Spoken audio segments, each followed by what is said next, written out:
time, I'll ask the city clerk, Beth Davis, to please call the roll. Commissioner Pam Smithwright. Here. Commissioner Sharon Neesmith. Here. Mayor Tom Watson. Here. Mayor Pro Tem Mark Castlin is unavailable. And Commissioner Bob Glenn. Here. Thank you. Next item on the agenda is the invocation and the pledge. Please stand if you're able. Commissioner Neesmith. Please bow your heads. Dear Lord, please guide us in wisdom and understanding to serve our community with compassion and with love in our heart. Help us to translate visions into reality. Let us look to you for our hope, joy, and peace as we begin this new year. In your name we pray. Amen. Amen. I Pledge allegiance to the flag of the United States of America and to the republic for which it stands, one nation, under God, indivisible, with liberty and justice for all.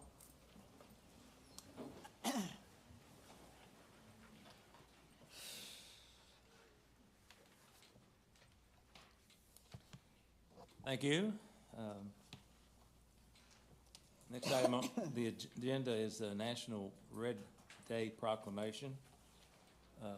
Let's see how many reds we got here. 1 red, 2 red, 2.5. I didn't know it was today. Red tie. Okay. Nobody told me it was today.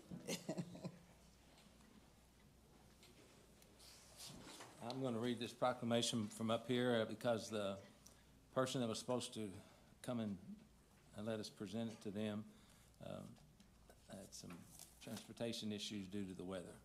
City of Owensboro, all our citizens, all our retirees, and all our employees do hereby present this proclamation.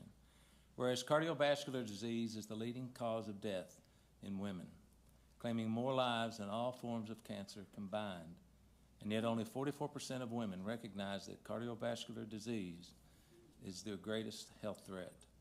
And whereas among females 20 years and older, nearly 45% are living with some form of cardiovascular disease, and less than half of women entering pregnancy in the United States have optimal cardiovascular health.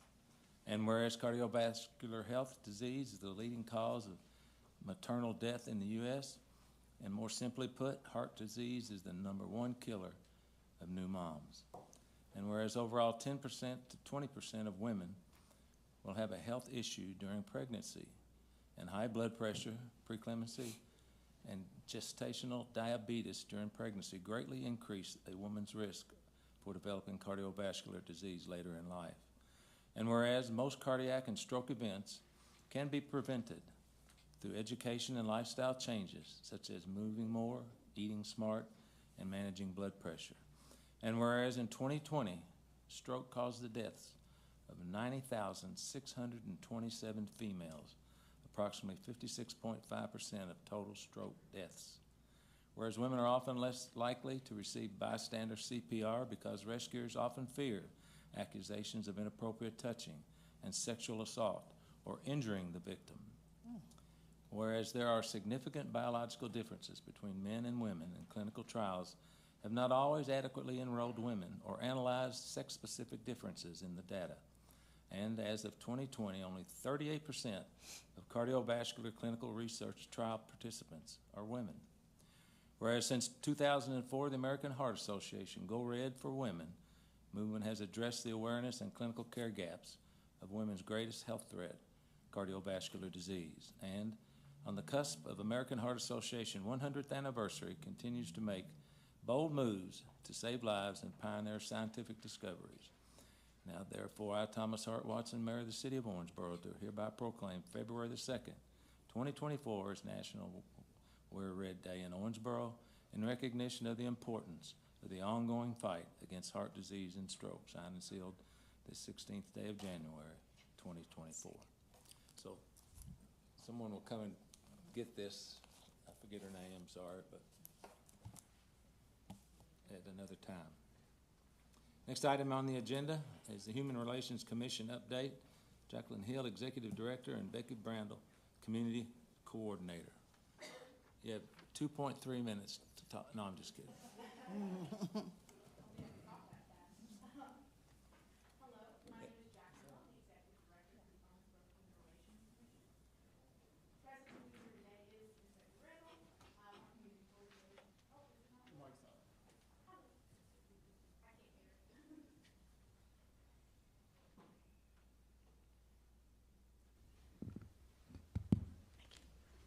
We'll start over. My name is Jacqueline Hill. I'm the Executive Director for the Owensboro Human Relations Commission. Present with me today is Ms. Becky Broundle, who's our Community Coordinator, as well as several of our board members. Following our conversation today, feel free to reach out to myself or one of our board members if you have questions about the Human Relations Commission, our mission, goals, or how to get involved. As some of you may know, we were founded in 1972 by a city ordinance. Although our primary objective is to help individuals file cases with the Kentucky Commission for Human Rights, we do much more than that in and around the community with the goal of education and prevention of discrimination. Our mission is to strengthen and unify the Owensboro community by advancing equality, inclusion, belonging for its diverse peoples through advocacy, education, empowerment, and accountability. When we focus on the intake of cases for 2023, we had approximately 45 inquiries, many meeting the criteria to be submitted to the Kentucky Commission for Human Rights, therefore working through the process of a discrimination case with the state of Kentucky. Trends have shown that with increased focus on visibility, the OHRC has seen an increase in monthly average calls. This is a trend we foresee continuing as we work to meet our goals of overall visibility in 2024. Hoping eventually to see many of our pre-COVID numbers of monthly inquiries, which was approximately 10 to 20 per month. As part of our mission of advocacy for the diverse population of Owensboro, outside of the filing of cases, we work to provide resources as well as education to many marginalized people as possible. This includes connecting with and attending events for groups that work with these populations. In the last year, we have attended events such as the Special Needs Expo hosted by the Wendell Foster Center, the Veterans Resource Fair, the Youth Job Fair hosted by the Davis County Public Library, as well as some family-centered events such as the Pride Picnic and the Multicultural Festival. One of many updates that we have made to the Commission has been the creation of committees focused on particular areas of interest. This initiative has created the Advocacy Committee, which is working in the area of housing to aid our community in updating housing rules and regulations to better protect all individuals in Owensboro. When we consider the mission we have taken on to educate our community, we not only focus on the individuals and their understanding of their own human rights, but also on organizations and groups who work to aid our community and how they may better understand the diverse clients and communities they work with. Many of the organizations and businesses that we have worked with over the past year have reached out to us personally in search of these trainings and material to better help their staff and clients. In the last year, we've provided approximately 15 trainings on topics of cultural competency, bias and privilege, DEI, and human rights. The goals of these trainings vary. However, often we set the goal of creating environments where people can better understand one another across cultural boundaries, with a heavy focus on self-evaluation and reflection, allowing us to understand ourselves and others, helping us to create more meaningful connections in our work and personal lives. Approximately 780 people have participated in these trainings over the last year. We've provided these trainings at no cost to the business or organizations that seek our help, but with an estimated potential value of the trainings and material provided during 2023 being $19,500. We have worked with GRAD, Audubon Area, OCTC, KWC, and many other affiliated groups that have participated alongside them. These trainings have allowed participants to gain knowledge that will better aid them in protecting their rights and the rights of their faculty, staff, and clients. Some of my favorite highlights from some of these trainings was when we were able to go to GRAD and meet with their board of directors. We were able to meet with many of elected officials from our community and surrounding communities and provide them with the necessary DEI trainings. And we felt as though everyone not only enjoyed themselves, but came out learning something new. This also allowed us to then take this training with us to the Elizabethtown version of GRAD and meet with them as well. So we were able to network with some people that we otherwise wouldn't have had the opportunity to network with. It was very fun. We cannot discuss education and advocacy without discussing accountability. Much of our community views this as a complaint department for issues of discrimination. However, accountability can come in many forms. Yes, we do report to the Kentucky Commission for Human Rights when it is a case of discrimination and when it is deemed necessary. However, there's much more that we can do, or that we do, in our community than just reporting incidents. Recently, accountability has taken the form of reaching out to the organizations that are currently struggling with issues of possible discrimination and helping them to facilitate conversation. One such organization is the Davis County Public Library.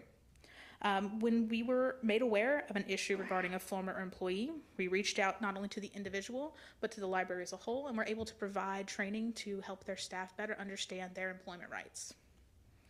Through the promotion of our trainings and the materials we provide, we can help organizations help themselves by holding themselves accountable. This allows management to address issues with their staff and fix problems before they reach our desk as a discrimination case. The Owensboro Human Relations Commission, like many organizations in and around Owensboro, post-COVID, is working on rebuilding, reinforcing our mission, and reaching our goals. Our primary goal has always been to allow every individual in our community to feel heard and appreciated for the unique individual they are, both personally and in their community. We have no plan to waver on our goals and mission. However, we need help as a city and need help from you as a city and a community to do so. Our goals for 2024 are increased funding through fundraising efforts, increased visibility, and coordinating with local organizations.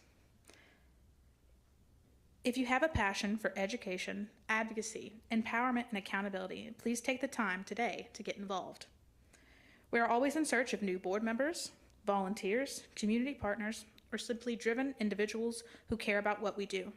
Please take the time to get to know your Human Relations Commission and see how you can better help yourself and your community thrive. Thank you for this opportunity to speak with the city and city officials.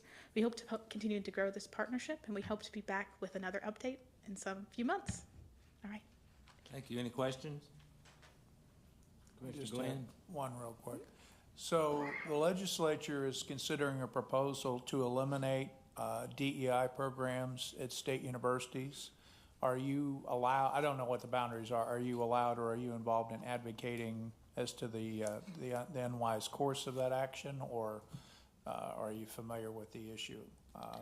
I was unfamiliar with this issue on a personal level. I do know that we as a community have had issues with our local colleges that they have come forward to us and said, hey, we want you to come. We want you to help us facilitate these conversations with our faculty and staff. We actually just finished up, we had 2 rounds of training with Kentucky Wesleyan College, where we met with their entire faculty and staff, both in December and then again last week. So we were able to actually meet with them and provide these trainings for them for free. It's not something that they would have to sign up for, pay a lot of money for, and it allows them to better communicate with their faculty and staff. So anything we can do personally to allow our community and our colleges to thrive and allow these young people to feel comfortable and safe in Owensboro is what we can do, we will do. So. Thank you. Ms. Hill, what is the breakdown of population in Owensboro as far as diversity? Do we have, white, black, Hispanic, Asian? Do you know that? I'm sorry to blindside you with that question. Oh, no, you're fine. Couldn't give the exact statistics. That's not any information that's available in my brain, but I can tell you that over the past 20, 30 years, our diversity has increased exponentially. We have a large population of refugees from places. Afghanistan. Yep, from Afghanistan. We have a great Burmese population. We have a Hispanic population that has been around since I was a kid as a member of that community. My mother worked with the Hispanic population, so they've been here for quite some time. And I don't expect us as a growing city, a city that is trying to grow, to see that stopping anytime soon. Okay, thank you. Anybody else? Thank you very much.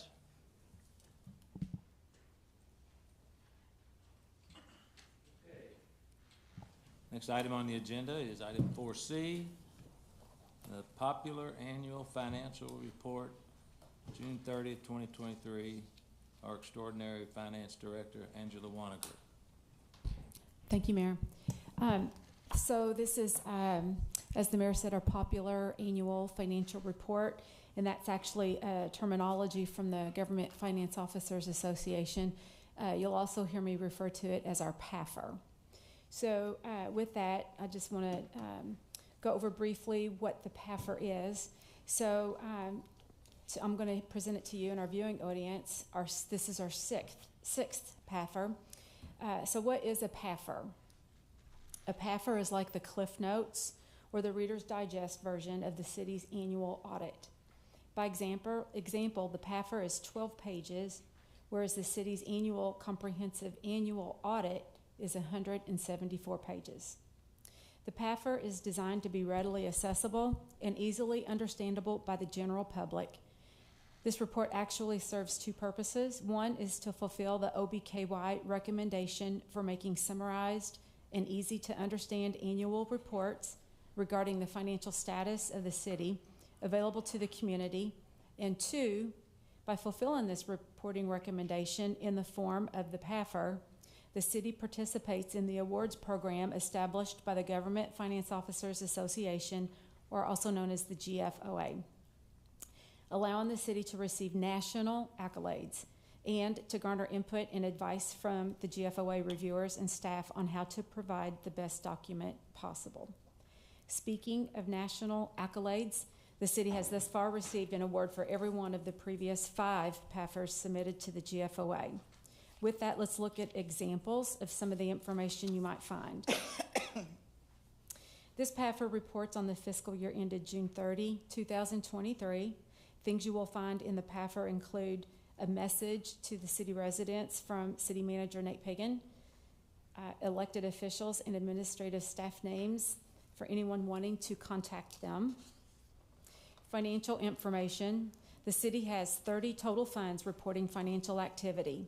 The PAFR focuses on the financial activity of the general fund, as this is the city's general operating fund.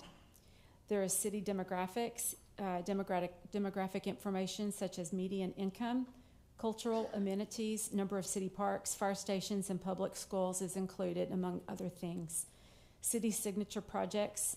There's a page in a PAFR dedicated to key projects that the city is working on and other city highlights. One page in our PAFR is dedicated to the city elected official.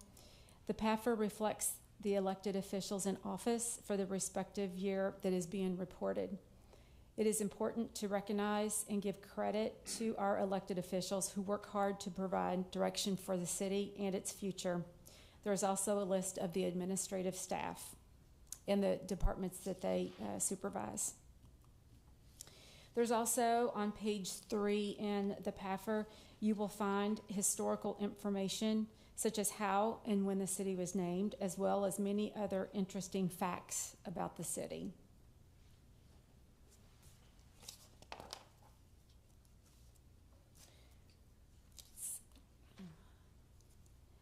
Let's see. I apologize for the very small print of this slide. It is meant to be demonstrative of what is in the PAFR, which is page 6. This demonstrates 3 years of general fund revenues and expenditures and fund balance. More detail can be found in the city's annual comprehensive report on the city's website at owensboro.org.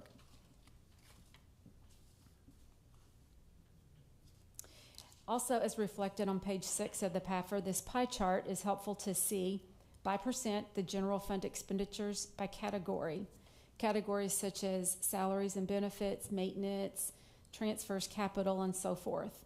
As you can see, the bulk of the expenditures, which is depicted by the blue, is salaries and benefits. This represents 54% of the general fund expenditures. This is due to the fact that the city is a service-oriented entity. You can also see that 73% of the total salaries is for public safety. This is somewhat due to the fact that these services are provided 24 hours a day, 7 days a week. Owensboro has had its share of notoriety, which is reflected in our PAFR on pages 7 and 8. A couple of newer awards to mention include the Owensboro Air Show, earning first place in the International Council of Air Shows marketing competition. Owensboro was named as one of the top 6 cities to live in Kentucky by the publication Moving From To. Owensboro is one of the 4 cities selected for the documentary on American music by GUSA, Gousa-TV. Visit Owensboro was awarded several different Kentucky Travel Industry Association awards for excellence in tourism marketing. just a few factoids that I may not have known at the top of mind if not for putting this report together. So it's good information, bragging up our city. Then we have the GFOA awards that the finance department, along with help from the elected officials and our department heads, are able to win from the GFOA. The city's been nationally recognized for the audit, the budget, and our PAFR. And this recognition is looked at by rating agencies such as Moody's as a measure of the city's financial position, as well as other features the city has to offer. Businesses and investors also look for these documents and related awards for information on a good potential place to locate. The city has received 23 budget awards, 42 audit awards, and 5 PAFR awards. We've only submitted the PAFR 5 times, and we will submit this report for award consideration after presentation tonight. Other items of interest is on page 10. It showcases our significant projects such as enhancement of our fire department infrastructure, which we refer to as Operation Firehouse. We're planning for replacement of stations 1 and 3, as well as a new fire training center. Another notable project is the upcoming construction of the downtown indoor sports facility. The city has several projects ongoing at any given time. You may refer to the city's annual budget for more information on other projects and initiatives. That is all I have for you on the PAFR for the year ended June 30. Copies of this year's PAFR can be found on the city's website, or hard copies will be available at the lobby of City Hall. So I hope you all will take time to take advantage of looking over our PAFR. It's a lot of good information in a very short document. If anyone has any questions, I'd be happy to try and answer. Thank you, Ms. Monahan. Any questions? I'm glad you renamed that thing. Now, didn't the first thing I call it Budget for Dummies? Isn't that what we call it the first time? Well, this is basically the audit, and we also do the shorter version of the budget, around budget time as well. So we do that one as well, Mayor. Oh, me. So, yes. Well, thank you. Excellent. We know we're in good hands. You're with welcome. You. Thank you. Thank you. Now we'll go to 4D, Parks Department Summer Events Update. Guess who? Miss Amanda. Hello, Mayor, Commissioners. Thanks for having me today. I'm excited to share some information about our successes from 2023 and some things you had to look forward to in this upcoming sports tourism season.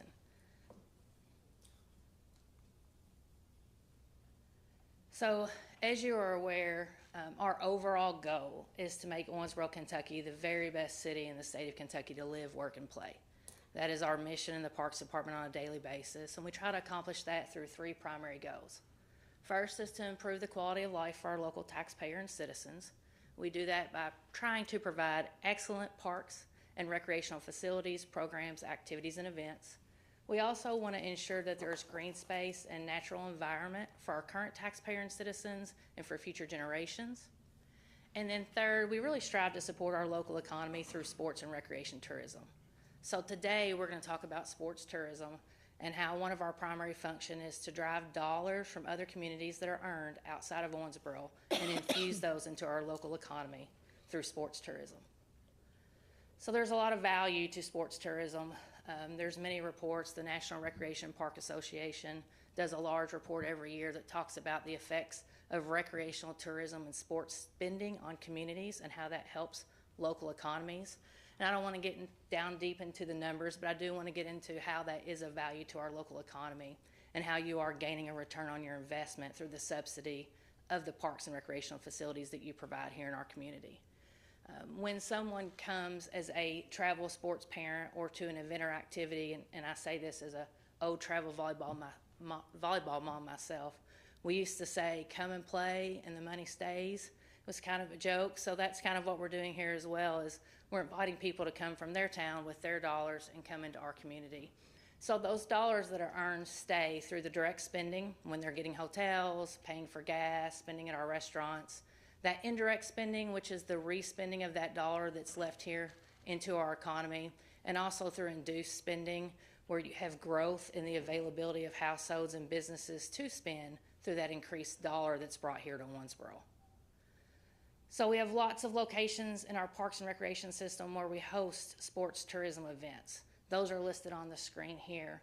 Some that I want to highlight is the significant investment that we've made over the last several years into our tennis facilities through partnership with the Owensboro-Davis County Tennis Association. So we host a lot of events at Moreland Park, Owensboro Tennis Complex, and through that partnership with Merchant Center Court. We also have a year-round first-class ice rink that does a lot of sports tourism that we don't necessarily talk about in comparison to locations like Jack C. Fisher Park and Wayman Morris Football Complex. So let's talk about some of the successes from 2023.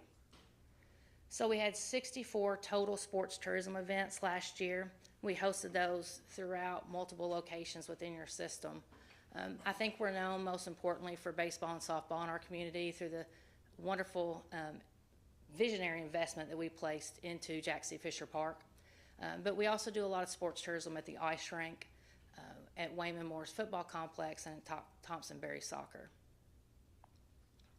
Last year, we saw approximately 19,000 athletes come to our community. That's just the athletes. It's hard to quantify the family and friends they bring with them, but if we have 19,000 athletes, you can only imagine the number of additional visitors that came and traveled with those athletes. Our numbers here reflect registration-based events and tournaments in our community. Those are not events that are, for instance, when our travel hockey team has one team in town to play a game, or when a college or a high school brings somebody in for one game or activity. These are actual larger events with multiple teams or multiple registrants. So it's a pretty big impact. On average, it's about 296 athletes an event. And when you look at the breakdown, those 64 events occurred. We had 34 that occurred by themselves on that date or that weekend, meaning we were only hosting one sports tourism event. But what's interesting to see is we had multiple dates, 20 to be exact, that were an individual date or a weekend where we had more than one sports tourism activity going on at your parks and recreational facilities. We had 8 occasions where we had 3 sports tourism events going on in your parks and recreational facilities. And we had 2 very long weekends where we had 4 events and staff spread all over for sports tourism events. So we're really proud of what we're doing to bring tourism to your community and for people throughout our region and area to think of Owensboro as a first-class sports town. So when you look at how that impacts our economy, one number that you can truly trace back to that growth and impact is our hotel occupancy rate average. So in 2022, on those dates and events that we had sports tourism events in our parks department and those locations, we averaged 59.3%. And you can see the growth. We went to 75.6 in 2023. That's a huge growth when you look at hotel occupancy rates. So that's great, not just for you as a government, for us as a community, but also for those private businesses. And I'd love to be able to take all the credit for this, but I cannot. We have a great team in the Owensboro Parks Department. We put a significant amount of effort into developing partnerships in our community. And those partnerships, those local taxpayers, those local citizens that volunteer their time and effort to help support the sports tourism industry, they're the heroes in regards to this formula here. And so I want to highlight a few of those here. As I mentioned, baseball and softball is a big initiative in our community. We work with Southern, Eastern, Western, Owensboro Catholic, which are local, some of our local partners. But we also have several outside partners that come in to rent Jack C. Fisher baseball, softball complex each year. We also have seen a significant amount of growth at our ice rink, not just through our hockey program, which is a great steward of that facility, and with their travel programs, but also with our institute for the Ice Skating Institute, and that individual skating competition. Our soccer groups, we've seen some growth through the street soccer location at Legion Park. We're hearing a lot of outcry for an additional street soccer court because that's been so popular. As I mentioned earlier, wonderful partnership with Owensboro-Davis County Tennis Association, the Kentucky USTA, and the Southern Regional USTA. We have a strong football group that hosts 2 huge events each year.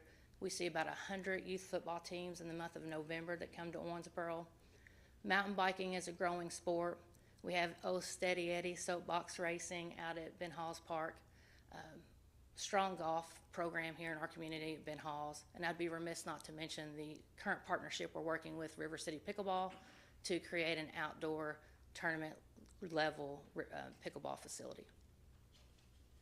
So 2024 at a glance. We're expecting to host 70 plus events this upcoming year, which is going to be a 10% increase.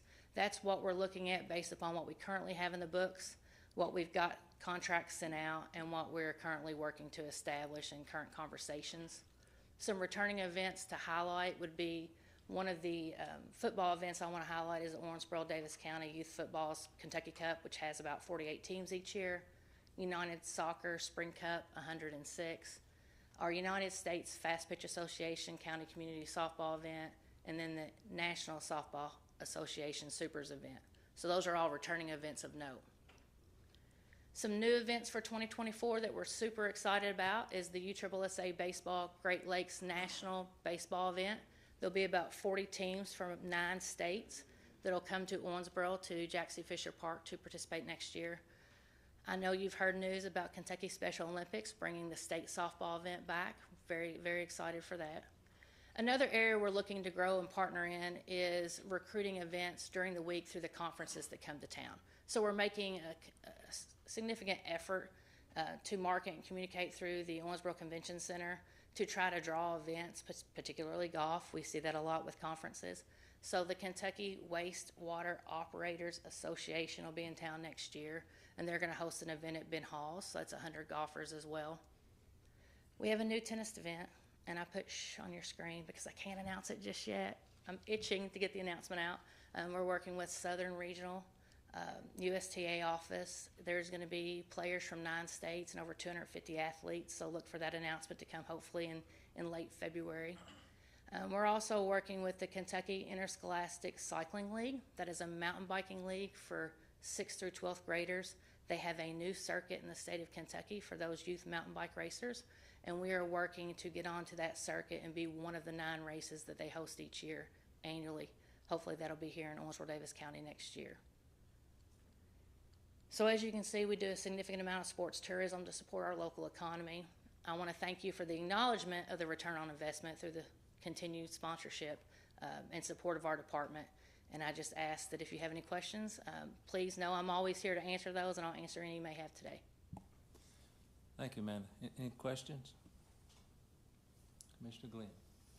So just to make sure, based on what we're hearing, because I know we've had trouble with, getting things built and all, Craven's Pool will be open when, do you think?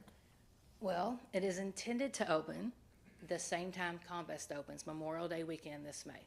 We are anticipating, I don't want to jinx myself, but the contractors are due to mobilize the last week of this month. And they'll start with demo then. They expect demo to take about 3 weeks, then they'll start with construction. They are telling me everything is on schedule and they're ready to go. So if what they're telling me is true and Mother Nature cooperates, we should be good to go come Memorial Day weekend. Right. The only reason I say that is we still have some people in the community that don't think it's gonna happen and Yes. all that, and it's like, no, I assure them it is gonna happen. You all have written a check already for that, so you've written a check for a portion of that, so it is happening. I'm excited about the is. project and what it Yes. brings to that side of the community. I think it's wonderful.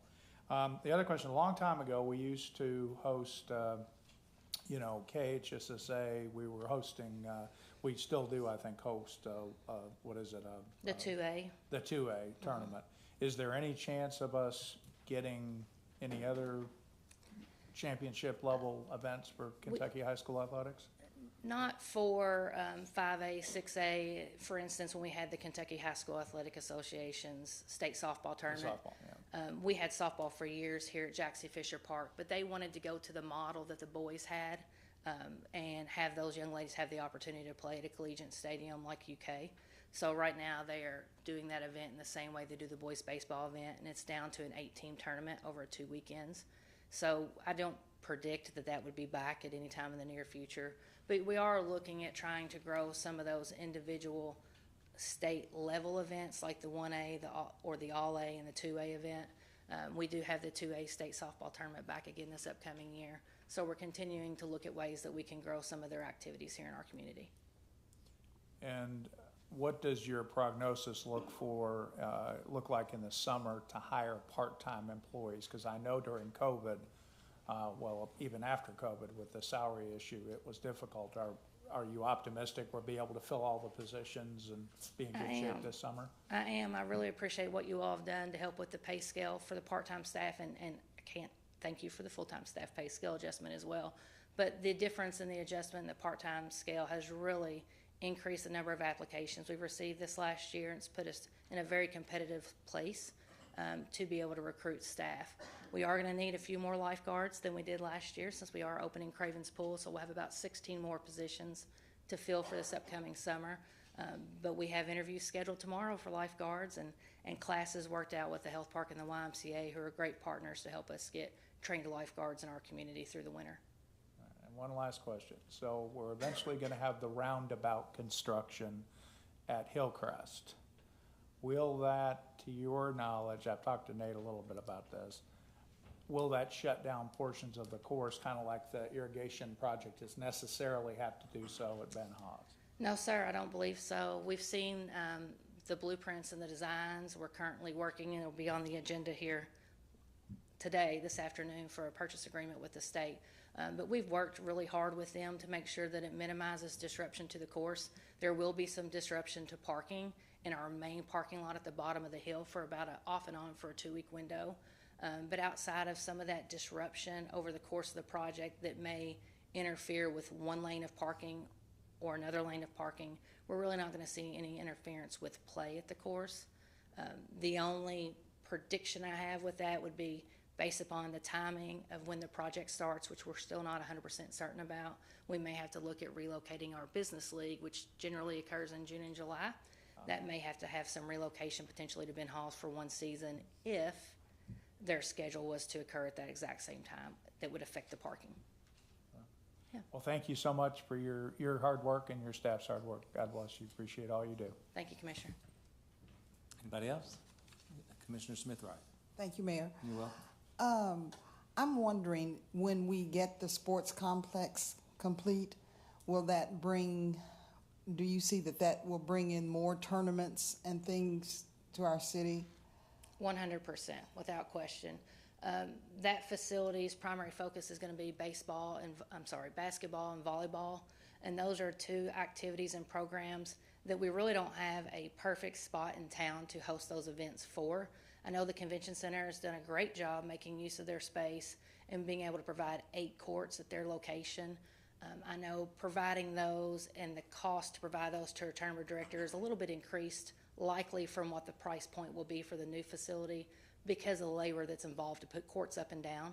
But at this new facility, the court surface will be permanent. So it should be a very marketable facility, a very cost-affordable facility for people in our region to promote and host basketball and volleyball events, as well as other sports events. But those will be the two primary, and we're not serving those now. Again, as I mentioned earlier, I was a travel volleyball mom for years, so I know that there's a market for that in our area, and I expect us to see lots of young volleyball players in our community in the coming years in that late December through May and June timeframe. Well, my granddaughter is on a traveling volleyball team, and they won in Philadelphia last night. That's awesome. And so, you know, and she lives in Richmond, Virginia, and she's all over the place. And so that might be something that could get her here. It might be. It might be. Okay, thank you so much. You're welcome, Commissioner. Thank you, Amanda. Thank you. Okay. Next item on the agenda, since it's a quasi work session commission meeting, city projects list. And Assistant City Manager Leland Hancock sneaked in here and I didn't see him, so you're on, baby. Yeah, thank you, Mayor. I apologize, City Manager Pagan, to step out for a personal issue. You all should have the project list in your packets, and we're happy, myself or staff, to answer any questions you may have. Okay, any questions, Commissioner Smith-Wright? It's not a question so much as a comment, but in regards to Craven's Pool, I'd like for the public to know that the city has done all it can do as far as getting this project off the ground, and that any delay happens to be with the people who are are doing the Contract. construction, the contractors, and not the city. Sure, I'm happy to let Amanda speak to that, but, you know, she's worked very hard with this bid, has had 2 or 3 hurdles to cross just to get pricing, get people interested in the project. You can blame it on COVID, you can blame it on various issues with contractors, but we could work with Shaylee and get some information out. But I'll assure you, she has pushed with everything she has to make sure that this thing is moving forward. Oh, I know that. Well, and the size of the project lends you to just get a few people to even want to do it because they've got bigger opportunities and to generate better revenue for their company. So the work that's been done has been appreciated. And in fact, I'm looking forward to putting this one to bed. Well, it's such a specialized project, and I know Amanda's worked with the state that oversees pools, and it's won't say it's a hard task, but it's not. They're good to deal with, but there are a lengthy set of rules to work through, and so there are just a small group of contractors that are interested in a project like this. Okay, anybody have anything else? Commissioner Glenn. So one question I have is Fire Station 3, do we know where we're gonna move them while the construction of the new facility occurs? Yes, Chief and several of the fire department members have worked, and we will be relocating them to the Facilities Maintenance Department on Lancaster Avenue. So that will be their temporary home. Public Works has done a great job getting that building ready, and it has the overhead doors, the space. It's not 100% ideal, but it's one of the better places we could find, similar to the same situation we had with Station 2. So they will make it work. It'll be their home for about a year, year and a half, and then they'll move into a brand new facility. Yeah, I think we talked about that thank you, a month or so ago, didn't we? Yeah, good deal. Anybody else? Okay, we'll go on to item 5A then. Approval, consider the minutes dated December 19th, 2023. I'll make a motion to approve these minutes. Could I have a second, please? Second. Thank you. Any discussion, additions, or deletions? Hearing none, all in favor indicate by saying aye. Aye. All opposed? Motion carries. Thank you. I'd like for you to consider these board appointments, please. Owensboro Parks and Recreation Advisory Board, reappoint Scott Ingram to a 2-year term effective January 18, 2024. And Owensboro Davis County Regional Airport Board, appoint Christopher Schindler to a 4-year term effective January the 21st, 2024. I'll make a motion to approve these appointments. Could I have a second, please? Second. Thank you. Any other discussion? Hearing none, all in favor indicate by saying aye. Aye. All opposed? Motion carries. Thank you. We'll move to ordinances, second reading. This will be a roll call vote. Ms. Davis. Ordinance 1-2024, an ordinance of the City of Owensboro, Kentucky, providing for the creation and sale of a franchise for the privilege of distributing and selling electricity on, above, along, and below public right-of-way within the City of Owensboro, Kentucky, for a term of 10 years, in consideration for which the successful franchisee shall pay to the city an annual sum equal to a minimum of 3% of the gross revenues derived from the franchise awarded herein, and further establishing a process by which the successful franchisee shall be permitted to excavate, disturb, and restore public right-of-way within the city in order to construct, install, maintain, and/or repair its electrical distribution system, fixtures, and other infrastructure on terms and conditions set forth herein, and further establishing a bid procedure for the award of said franchise to the successful bidder. Read for approval on second reading the 16th day of January, 2024. Thank you. I'll make a motion to approve. Could I have a second, please? Second. Assistant City Manager, you have anything to add? I guess I do, Mayor. Thank you. Sure. This second reading of an ordinance for an electrical service franchise in the areas of the city that are outside of the OMU territory. On a practical level, Kenergy is the only reasonable bidder since they own the electrical distribution service infrastructure in the city, but outside of the OMU service area. You might remember we followed the same process for a new natural gas franchise last year. The Atmos agreement was for 20 years, but this ordinance calls for a 10-year term. Other than this difference in length, the terms of electrical service franchise will be the same as the natural gas franchise you've already approved. Thank you. Any other discussion? Okay, Ms. Davis. Commissioner Smithwright, Aye. Commissioner Neesmith, Aye. Mayor Watson, Yes. Commissioner Glenn. Yes. Thank you. Okay, item 7, first reading, no vote. Ordinance 2-2024, an ordinance annexing to the city of Owensboro certain unincorporated territory in the county of Davis, adjoining the present boundary line of the city, being property located adjacent to 4359 Harbor Hills Trace, Tract 1, containing .074 acres, more or less, and property located adjacent to 4335 and 4323 Harbor Hills Trace, Tract 2, containing .105 acres, more or less, at the request of Breck Properties LLC, introduced and publicly read on first reading the 16th day of January 2024. Thank you, Ms. Davis. Assistant City Manager. Yes, thank you, Mayor. Mayor and Commission, this is the first reading of an ordinance annexing into the city property behind 4359, 4335, and 4323 Harbor Hills Trace. This is a consensual annexation, so the property owner has submitted a signed consent form requesting the Commission take this action. The 3 properties on Harbor Hills Trace are already in the city, and they are acquiring additional acreage behind their lots, which must be annexed as well, so their parcels are in the same jurisdiction. Thank you. Any other discussion? Thank you very much. Ms. Davis, 7B. Ordinance 3-2024, an ordinance amending the annual budget for the fiscal year beginning July 1, 2023, and ending June 30, 2024, and amending Ordinance 13-2023 to provide for receipt of grant funds and associated appropriations, and to adjust carryovers in transit and central dispatch, introduced and publicly read on first reading the 16th day of January 2024. Mr. Hancock. Thank you. Mayor and Commission, this is the first reading of a budget amendment. The amendment primarily involves the receipt of expenditures of grants, including grants for OPD, Transit, and the U.S. Tennis Association, grant for the tennis complex on Biddle Road. In addition, the amendment provides the additional funding necessary to proceed with the Cravens Pool project. Thank you. Any other discussion? Thank you very much. Item 8A, please. Municipal Order 1-2024, a municipal order authorizing and directing the mayor to execute a real estate purchase agreement and deed for the acquisition of property located at 2008 McCulloch Avenue, declaring the property as surplus, and further authorizing the mayor to execute a deed transferring the property in accordance with KRS 82.083 to Habitat for Humanity of Owensboro, Davis County, Inc.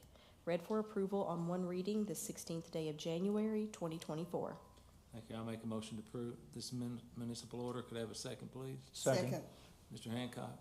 Thank you, Mayor and Commissioners. This municipal order authorizes the purchase and subsequent transfer of 2008 McCulloch Avenue. We will transfer the property and a $35,000 grant to Habitat for Humanity for a low to moderate income qualifying resident to continue our long-standing partnership with Habitat. Both the purchase and Habitat grant will be funded by federal housing funds. This project is the first in the new NRSA area, which we will move to after Riverview in the northwest, where we've been for the last several years. Thank you. Any other discussion? Okay, all in favor indicate by saying aye. Aye. All opposed? Motion carries. Thank you. Item 8B, please.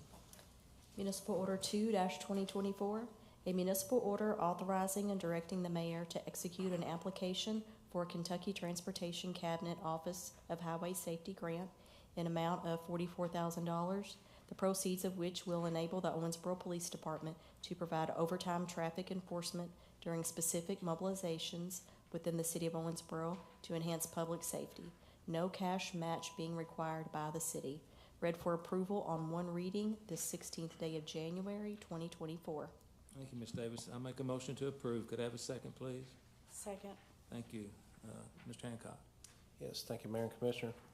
This municipal order authorizes a grant application for $44,000 to be used for overtime for police department traffic enforcement programs, including the Click It or Ticket, Speed Weeks, and Drive Sober or Get Pulled Over mobilizations. We participate in this grant program every year. No match is required from the city. Thank you. Any other discussion? Hearing none, all in favor indicate by saying aye. Aye. All opposed? Motion carries. Thank you. Item 8C, Ms. Davis. Municipal Order 3-2024, a municipal order declaring property located at Hillcrest Golf Course as surplus property and authorizing the mayor to execute a deed conveying .764 acres and permanent and temporary easements over additional tracts to the Commonwealth of Kentucky for the use and benefit of the Transportation Cabinet for the purpose of constructing and maintaining a roundabout at the intersection of Old Hartford Road, Fairview Drive, and Forest Lane. Read for approval on one reading the 16th day of January, 2024. Thank you. I'll make a motion to approve. Could I have a second, please? Second. Mr. Hancock. Thank you, Mayor. The State Transportation Cabinet has a project to construct a roundabout at the intersection of Fairview Drive, Old Hartford Road, and Forest Lane to improve traffic flow. This is the intersection with the traffic signal by Hillcrest Golf Course. However, the state needs a small portion of city-owned property to complete the project. As a result, municipal orders authorize the sale of approximately 3/4 of an acre at the corner to the state. The property was appraised and the state is paying us the appraised value of $67,800. While a row of the existing Hillcrest parking lot will be taken out by the project, the state is including the construction and replacement of these parking in the scope of the work at no cost to the city.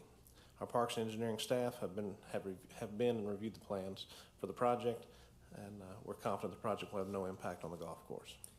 Thank you. As part of I'm on the MPO, Metropolitan Planning Organization, and we've been talking about this for quite a while. And any of you that have tried to go to Davis County High School or anything like that and see that traffic backed up all the way to bypass, we're very hopeful that this will speed up the process by putting this roundabout in, which is greatly needed. And I want to thank the Parks Department for allowing us to steal some of your land because we don't have a lot of land, but I think it's really going to be a good project. Okay, all in favor indicate by saying aye. Aye. All opposed? Motion carries. Thank you. City manager items. No further items at this point, Mayor. Okay, we'll move to 9A, consider financial report for the period ending December 31st, 2023. I'll make a motion to file the financial report for audit. Could I have a second, please? Second. Ms. Wanaker. Yes, Mayor, I'm happy to present the monthly report for the 6 months ended December 2023. For those of you that have a financial packet, you can refer to page 3 for more detail. So for the month of December, actual revenues of $4,467,930 were less than budgeted revenues of $4,651,521, resulting in a variance of $183,591. This is primarily due to timing in property tax and occupational withholding, partially offset by higher interest income. So for the next slide, we have activity for revenues for the 6 months ended December. Total actual revenues of $40,544,948 were higher than budgeted revenues of $38,568,115 for a variance of $1,976,833. This variance is primarily due to timing in property tax and higher net profits, higher insurance license fees, and higher interest income, partially offset by timing for lower occupational withholding. For the month of December on expenditures, we had actuals of $4,793,644, which were less than the budgeted expenditures of $5,402,091 for a variance of $608,447. This is primarily due to timing in maintenance, supplies, and capital, also due to savings in personnel services. For the 6 months into December, actual expenditures of $36,135,937 were less than budgeted expenditures of $41,067,467 for a variance of $4,931,530. This variance is primarily due to timing in the transfer to OMU, maintenance, supplies, and capital, along with savings in personnel services. So for the last slide, it's a graph depicting the city's monthly revenues and expenses, and it shows how cyclical they can be in just 6 months. And this is the nature of finances here at the city. Expenses, as depicted by the red bar, outpace the revenues in the warmer months when outdoor activities and construction is in full swing. Likewise, we have months where revenues are depicted by the green bar And you can see where they outpace expenditures, such as in the month of October and November due to collection of property taxes, and in the month of April due to collection of net profits. Overall, we're in good shape and things are looking good. If anyone has any questions, I'm happy to answer. Thank you very much. Any discussion? Hearing none, all in favor indicate by saying aye. Aye. All opposed, motion carries. Thank you. You're welcome. 9B, consider personnel appointments. Thank you, Mayor, and we have several. Cheryl A. DePriest, probationary, full-time, non-civil service appointment to telecommunicator with the Police Department effective January 29th, 2024. Cameron D. Ernspiker, probationary, full-time, non-civil service appointment to telecommunicator with the Police Department effective January 29th, 2024. Beth A. Ebelhair, probationary, full-time, non-civil service appointment to clerk typist with the Public Works Sanitation Department effective January 29th, 2024, contingent upon successful completion of all post-offer pre-employment requirements.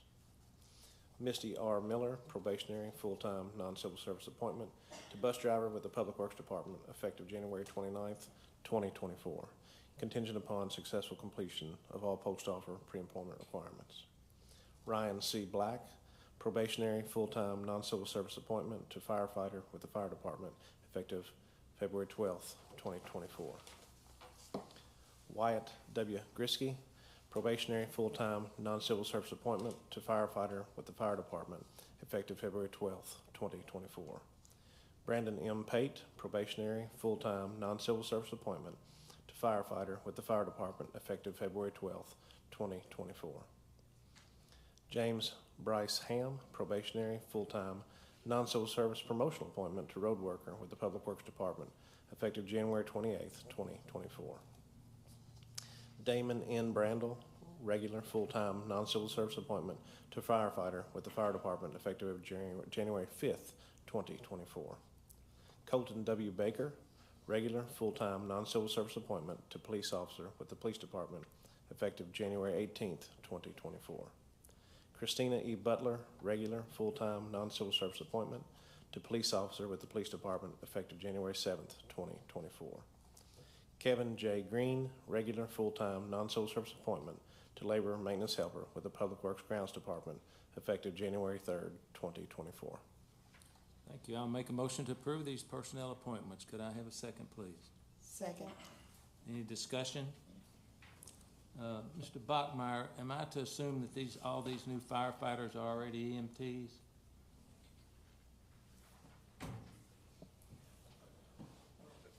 Not all of them are. One of them does have their EMT already before coming aboard. Okay. The others will be required to have that before the end of their probationary period. Okay, thank you. Okay, any other questions? Hearing none, all in favor indicate by saying aye. Aye. Aye. All opposed, motion carries. Thank you. I guess we'll go to city manager comments. No further comments, Mayor. Thank you. I allow you to speak just because he's not here. I think I've spoken enough. You've done enough. Okay, communication from elected officials. I'd like to go first here, and I want to thank Stephen Franklin and all the guys at our other arm of our first responders for a great job of keeping the city moving in this weather that we've had. I don't know if any of the rest of you elected officials got called, but they seem to like to call and ask us how we're doing. But y'all did a great job, and I appreciate your effort. Please pass that on to the group. Very good job. Okay, Commissioner Smith-Wright. Thank you, Mayor. I just have, I want to thank the Human Relations Commission for being here and for staying here during the meeting. I think as a city agency that it's important for you to see what we're doing, how we're doing it, and why we're doing it. So thank you, because so many people come and they give their report and they're out the door. But I just noticed that all of you stayed. And y'all be careful. COVID is still alive and breathing. Bragger, just because you got it. Well, yeah. So just be careful. Commissioner Smith. I had the opportunity, thanks to Mayor Watson, to visit Owensboro Health this week and meet with the CEO, Mark Marsh, and some of the board members. And I just think it's very interesting to learn about their opportunities and the challenges that they have to be successful and to be able to continue to serve us.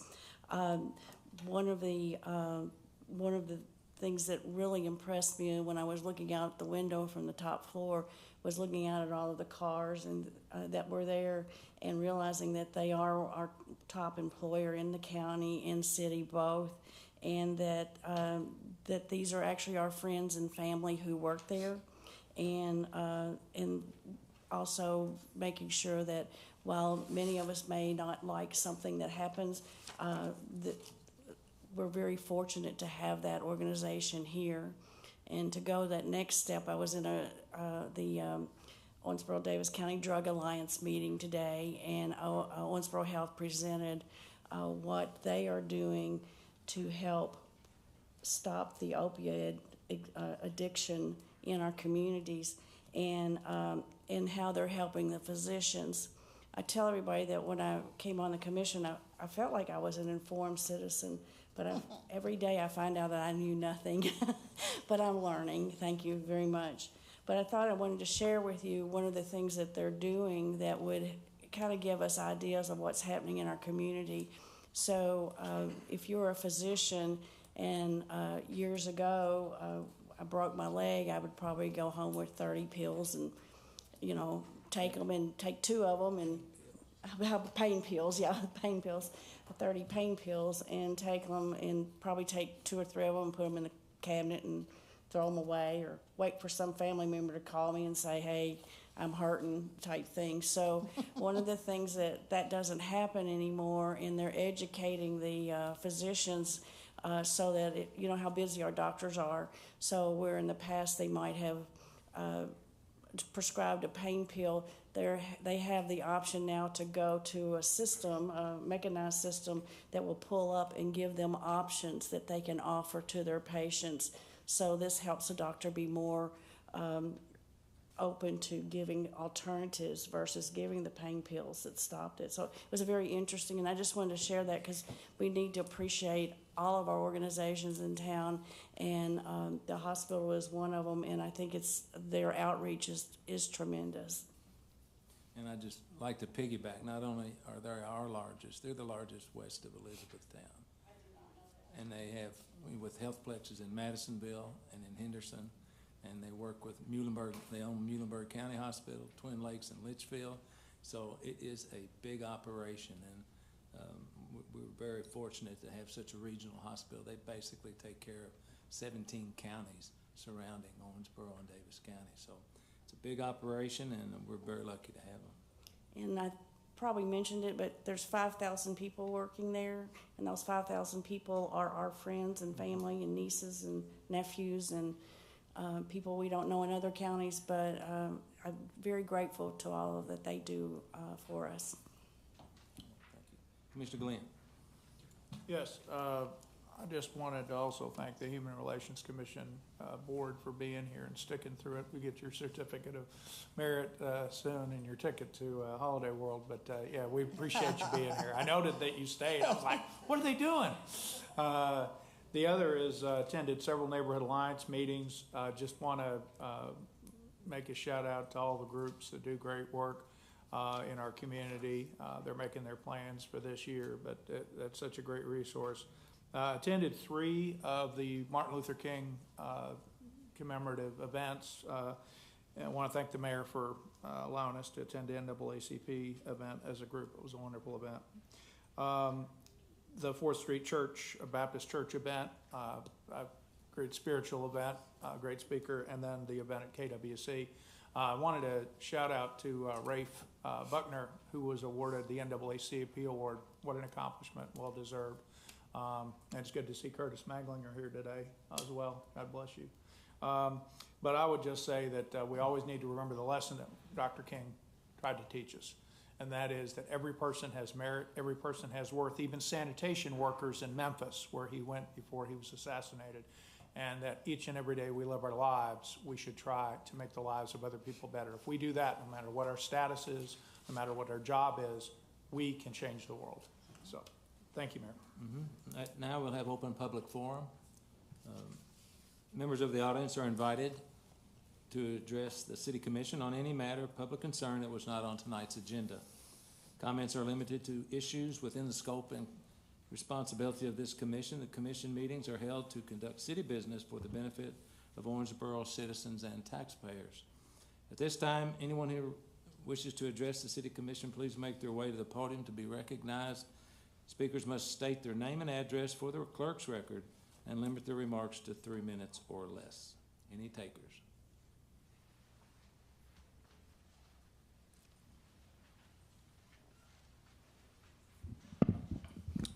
DeMarcus Curry, recently named pastor of Owensboro United Methodist Church. Congratulations. Thank you. I just want to make an announcement that I do have my teen job fair coming up in the month of March, but we did make a few changes. Instead of it being a one-day event, it's going to be a 3-day event. So on March 12th, I have Fifth Third Bank, who's going to do a financial workshop for the teens. So if anyone has any teens want to know more information about banking and the basics, see me to sign up in advance for that. And then on Wednesday the 13th, I have volunteers from Kentucky Career Center and others in the community. They're going to do mock interviews and help the teens do resumes to help prepare for the teen job fair. And then on the 14th is the teen job fair event. I already have Holiday World that will be there. That's one of our biggest ones because they're the ones who hire the most teens. And if City Parks want to be there as well, opportunities, I'm telling you, last time we had over 200 teens that attended the event. So opportunities for teens all around. So if anybody else wants to help volunteer for it, any of the days, please see me. I already have a lot of people that contacted me that will be helping, but the more the merrier. So just see me and I can definitely get you on to whatever you want to do for the events. Thank you. Can you state how they can get a hold of you, please? You can reach me on Facebook page. That's where most people do. I also have the email address, dcurry50@msn.com, or I can just send the phone number, so whichever way you want to reach me out. Okay, very valuable asset to our community. Thank you, DeMarcus. Thank you. Anyone else? Okay, now we will go into the proverbial closed session. I make a motion to enter into closed session under KRS 61.810, parentheses 1, close parentheses, open parentheses F, close parentheses, for discussions which might lead to the appointment, discipline, or dismissal of an individual employee without restricting the employee's rights to a public hearing if requested. Could I have a second, please? Second. Any other discussion? Hearing none, all in favor indicate by saying aye. Aye. All opposed, motion carries. For the press, we do not anticipate any action being taken following the closed session. Thank you all so much for being here. Good night, Barbara. Get the soup warmed up. Take care.